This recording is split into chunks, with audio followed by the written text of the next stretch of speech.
Good morning, friends. Welcome to Gyan channel. The topic for today's class is media and human rights. In this, we will discuss about human rights concept, contemporary issues, United Nations Declaration of Human Rights, representation of human rights issues with different form of media, role of media in propagation of human rights, and lastly, media representation of differently abled persons. So let's begin the class. Human rights concept and contemporary issues. The conclusion of World War II marked a turning point in the development of international human rights laws.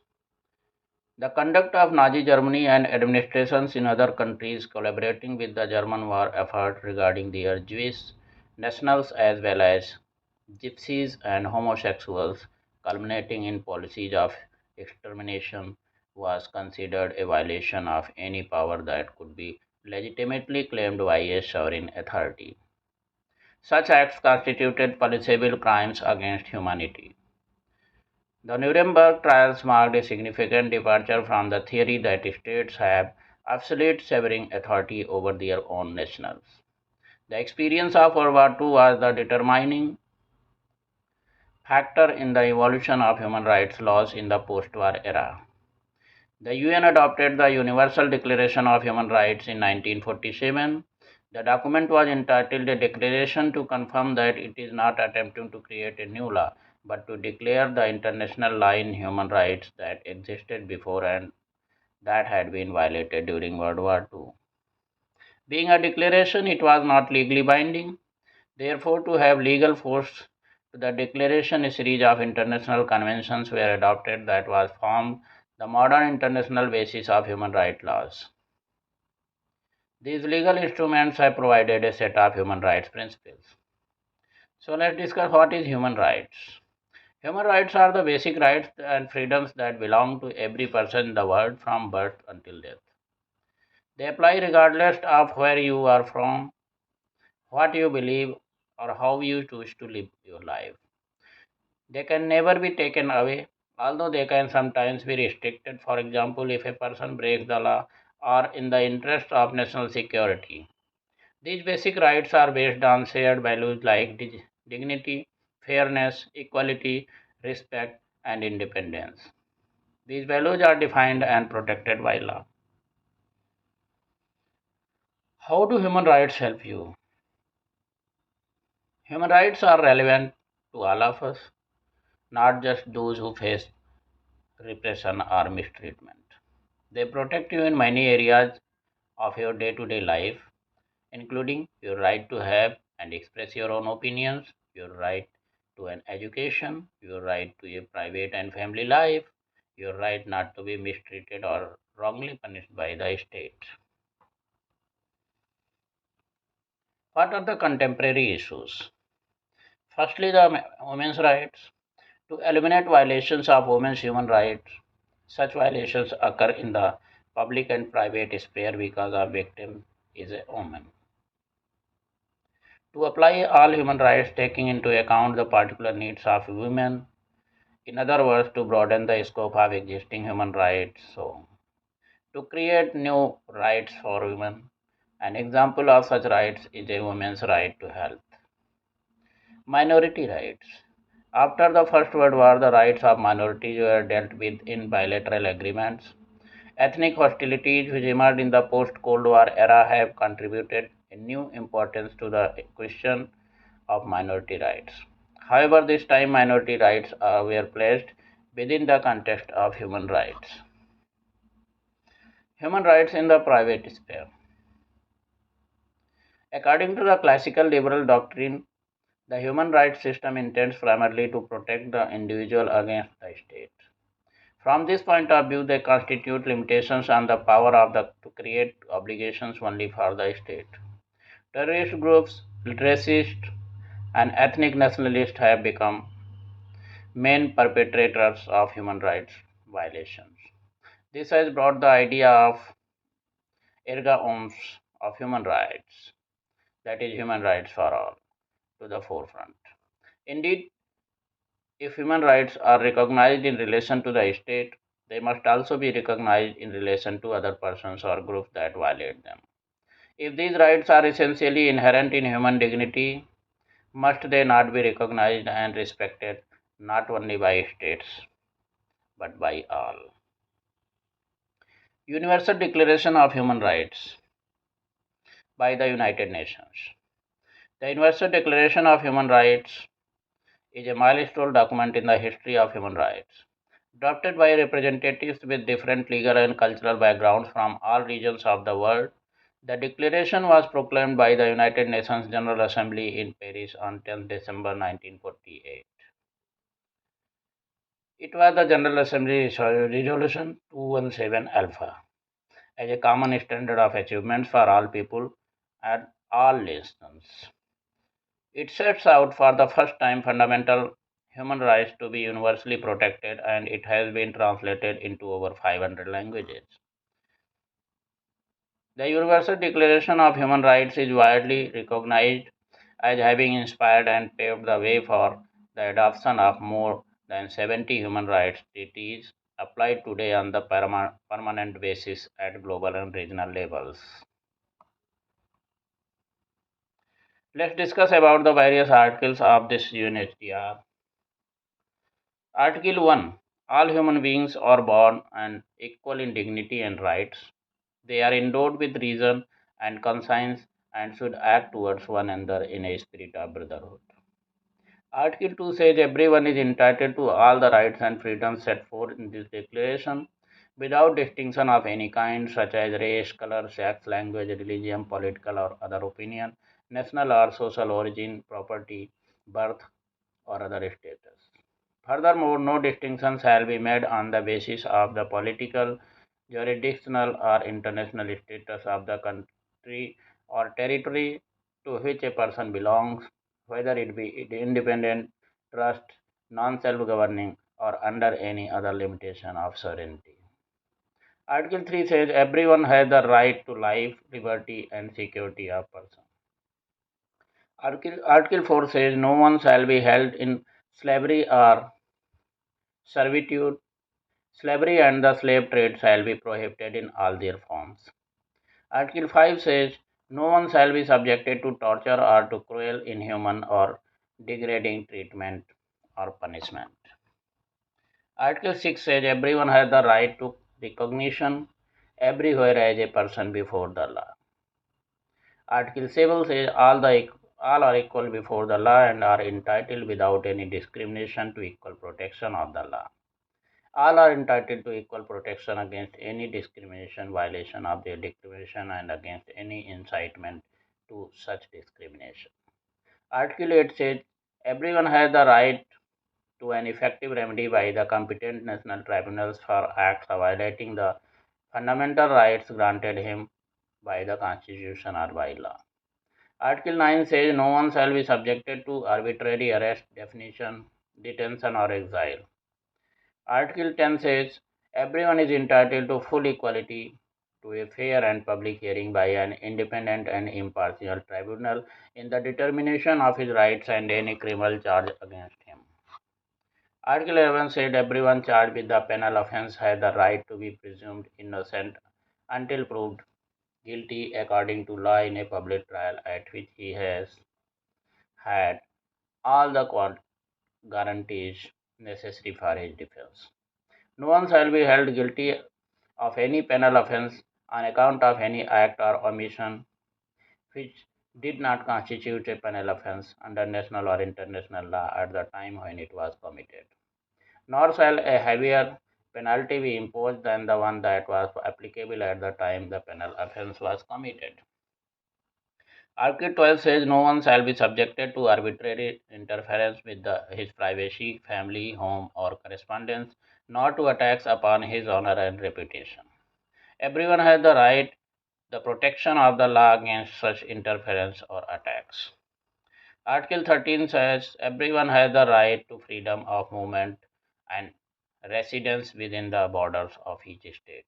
Everyone has the right to leave any country, including his own, and to return to his country.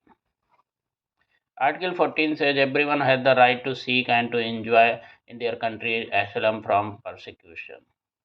This right may not be invoked in the case of persecutors generally arising from non-political crimes or from acts contrary to the purposes and principles of the United Nations. Article 15 says everyone has the right to a nationality. No one shall be arbitrarily deprived of his nationality nor denied the right to change his nationality.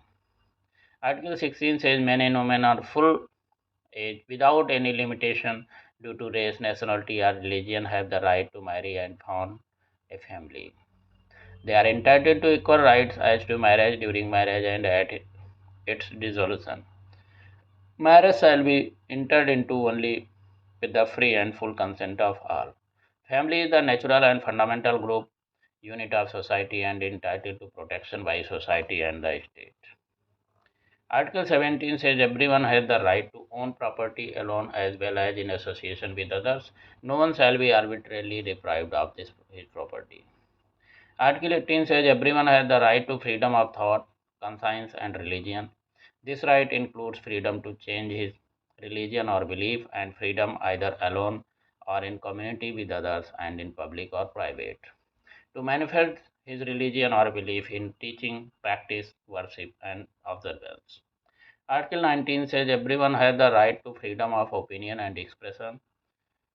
This right includes freedom to hold opinions without interference and to seek, receive, and impart information and ideas through any media and regardless of frontiers. Article 20 says everyone has the right to freedom of peaceful assembly and association. No one may be compelled to belong to an association. Article 21 says everyone has the right to take part in the government of his country directly or through freely chosen representatives. Everyone has the right of equal access to public service in his country. The will of the people shall be the basis of the authority of government. This will shall be expressed in periodic and genuine elections, which shall be by universal and equal suffrage and shall be held by secret vote or by equivalent free voting procedures. Article 22 says everyone as a member of society has the right to social security and entitled to realization through national effort and international cooperation and in accordance with the organization and resources of such each state of the economic, social, and cultural rights indispensable for his dignity and the free development of his personality. Article 23 says everyone has the right to work, to free choice of employment, to just and favorable conditions of work and protection against unemployment. Everyone without any discrimination has the right to equal pay for equal work. Everyone who works has the right to just and favorable remuneration, ensuring for himself and his family an existence worthy of human dignity and supplemented, if necessary, by other means of social protection. Everyone has the right to form and to join trade unions for the protection of his interests. Article 24 says everyone has the right to rest and leisure, including reasonable limitation of working hours and periodic holidays with pay. Article 25 says everyone has the right to a standard of living adequate for the health and well-being of himself and of his family, including food, clothing, housing, and medical care and necessary social services, and the right to security in the event of unemployment, sickness, disability, widowhood, old age, or lack of livelihood in circumstances beyond his control. Motherhood and childhood are entitled to special care and assistance. All children, whether born or out of wedlock, shall enjoy the same social protection. Article 26 says everyone has the right to education. Education shall be free, at least in the elementary and fundamental stages. Elementary education shall be compulsory. Technical and professional education shall be made generally available, and higher education shall be equally accessible to all on the basis of merit. Article 27 says everyone has the right freely to participate in the cultural life of the community, to enjoy arts and the share the specific advancement of its benefits. Everyone has the right to protection of the moral and material interest resulting in any scientific, literary, and artistic production of which he is the author. Article 28 says everyone is entitled to social and international order in which the rights and freedoms set forth in this declaration can be fully realized. Article 29 says everyone has duties of the community in which alone the free and full development of his personality is possible. In exercise of his rights and freedoms, everyone shall be subject only to such limitations as are determined by law solely for the purpose of securing due recognition and respect for the rights and freedom of others and of meeting the just requirements of morality, public order, and the general welfare of a democratic society. These rights and freedoms may in no case be exercised contrary to the purposes and principles of the United Nations. Article 30 says nothing in this declaration may be interpreted as implying for any state, group, or person any right to engage in any activity or to perform any act aimed at the destruction of any of the rights and freedoms set forth herein. So these are the acts. Let's discuss about representation of human rights issues in different forms of media. Media is considered an essential pillar of democratic state because it provides people opportunities of participation by informing and educating them about their rights and duties. Media has been the catalyst of human rights movements ranging from slave trade and racial discrimination to the plight of refugees. However, at times the propagandist media becomes a tool to gain retained power by the law by a few. The struggle of political, economic, social equality vis-a-vis power thus necessitated the need to formally define human rights. Although philosophy of human rights is universal in approach, yet the human rights of individuals or communities remain contextual due to cultural and social diversity. Here it is equally important to understand the diverse media process operating in the diverse contexts. Media, society, and human rights. It's an important role. Social institution media played an essential part in everyday life of modern society. It has become a cultural practice where people interact with media in the form on the other. Media content informs, educates, socializes people, and gets reflected in their behavior. It builds perceptions about individuals, groups, classes, and communities in societies. Participatory media to achieve human rights. When mainstream media are part of the process of normalization of inequality and legitimate reports of bad news fail to explain causes, reports often stigmatize or stereotype local actors and societies as a result. Participatory media is making its mark to sensitize the marginalized groups towards their human rights and building a bridge between the remote areas and governments to bring a real change on ground. Mostly civil society and non-governmental organization led participatory media is observed to work upon five policy areas that are pertinent to democratic communication rights. Access to information. The availability of information, media competency, dialogue, and privacy. This is based on all forms of media ranging from newspapers, community videos, community radio, and online portals. There are newspapers started by NGOs and individuals to spread awareness and make people able to achieve their human rights ranging from gender rights to child rights to various areas of the country. For example, Khabar Lahariya. However, due to limitation in terms of literary and economic constraints, most of such newspapers remain confined to a small area. Media can play a major role in protecting and promoting human rights in the world. It can make people aware of the need to promote certain values in the cause of human rights, which are eternal value to the mankind. Peace, non-violence, disarmament, maintenance and promotion of ecological balances and unpolluted environment and ensuring human rights to all irrespective of caste, color and creed should be the minimum common agenda for the media. The media can perform this role in different ways. It can make people aware of their rights, expose its violations, and focus attention on people and areas in need of the protection of human rights and pursue their cause till they achieve them. Media can also give publicity to the individuals and organizations which are engaged in securing human rights. Media can inform and educate the people of their rights and suggest ways and means by which they can solve their problems and thus empowering them to protect their rights. The main aim before the journalist should be to give facts about, but not in the manner at which they purpose to create sensation and to arouse the sentiments of the people. Media should refrain from giving statements and pictures that are flaring. Since media is the mirror of the society, care should be taken that the mirror is not hazy. While reporting such violations, media should not get influenced by authorities. It should look deep into the problem and provide solutions. Mere reporting of the facts is not enough. It should give reasons of the problem and the nature of the violations and then give solutions. Press has a sacred duty to focus human rights violation and then measures for protecting them.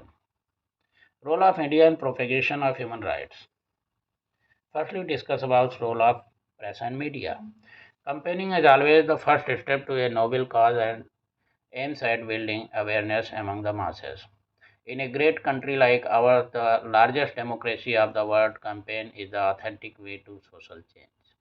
The mass media can be an instrument for educators, educational institutions, and governmental and non governmental organizations for the emancipation of human rights.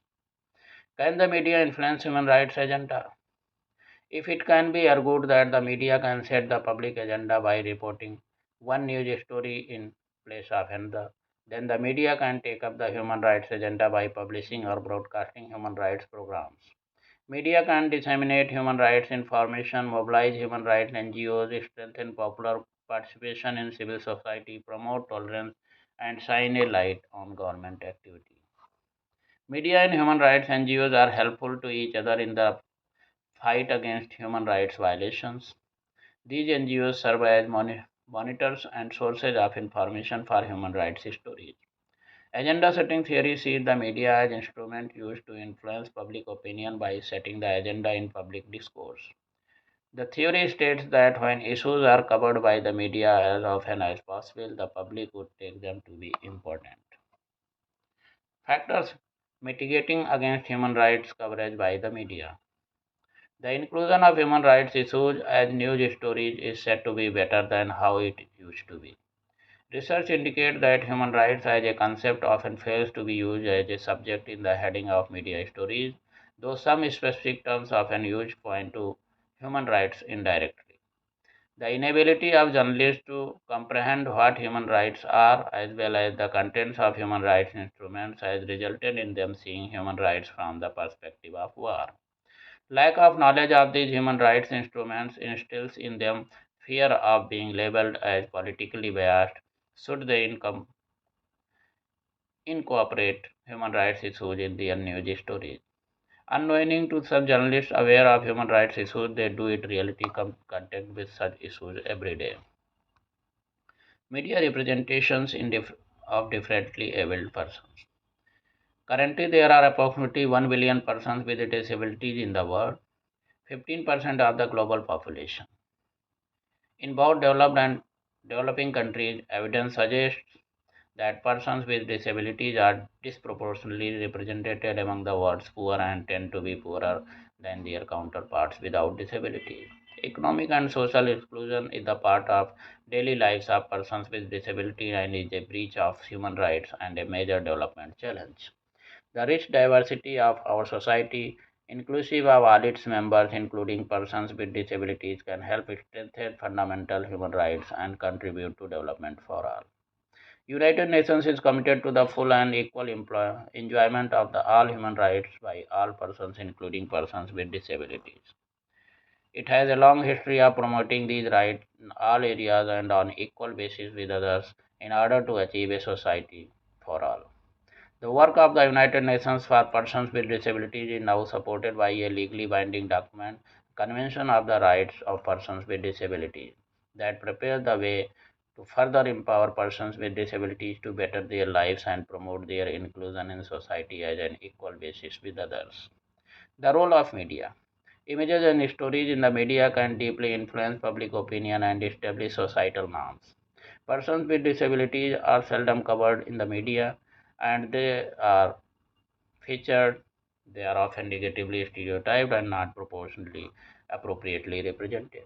It's not uncommon to see persons with disabilities treated as subjects of pity, charity, or medical treatment that have to overcome a tragic and disabling condition, or conversely, presented as superheroes who have accomplished great feats so as to inspire the non disabled.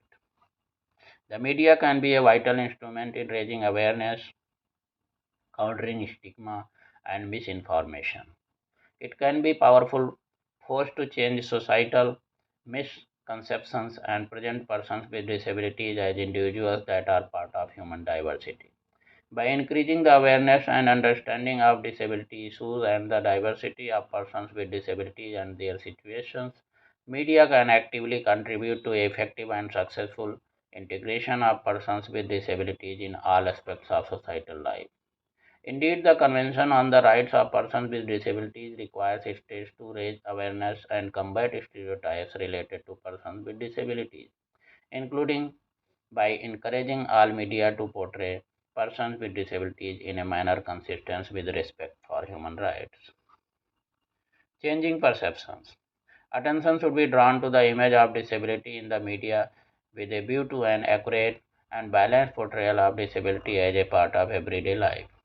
Media can play an important role in presenting disability issues in a way that could display negative stereotypes and promote the rights and dignity of persons with disabilities. The Convention of the Rights of Persons with Disabilities can work as a tool to enhance the work of the media in promoting the rights of persons with disabilities as well as promoting their access to education, employment, health, and other areas of development on equal basis with others. What are the opportunities? Public events and other international commemorations can provide excellent opportunity to raise awareness and conduct outreach to promote the disability perspective and highlight the concerns of persons with disability. Disability awareness and related sensitivity trainings can also be conducted in organizations in conjunction with such events to be mainstreamed in standard operating procedures. Some UN sponsored opportunities and campaigns include World Down Syndrome Day on 21st March, World Autism Awareness Day on 2nd April, World Mental Health Day on 10th October, World Sight Day 2nd Thursday in October, World AIDS Day 1st December, International Day of Person with Disabilities 3rd December, Human Rights Day 10th December, Inclusion Saves Lives DIDRR campaign.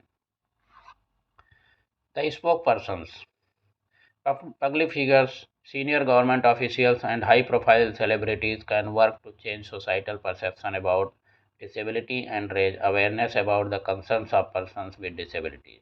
Some UN related spokespersons include UN Messenger of Peace, Special Reporter on the Rights of Persons with Disabilities, Special Envoy to the Secretary General on Accessibility and Disability, Goodwill Ambassadors, UN Players, UNHCR, UNICEF, UN Women. Partnerships. It's vital to include persons with disabilities and their organizations in preparing for any media and communication strategy or event. A common slogan that echoed through the hall of UN headquarters during drafting of the convention was nothing about us, nothing without us. Multi-stakeholder partnerships that include governments are the way forward to advance the rights and inclusion of persons with disabilities in society and development.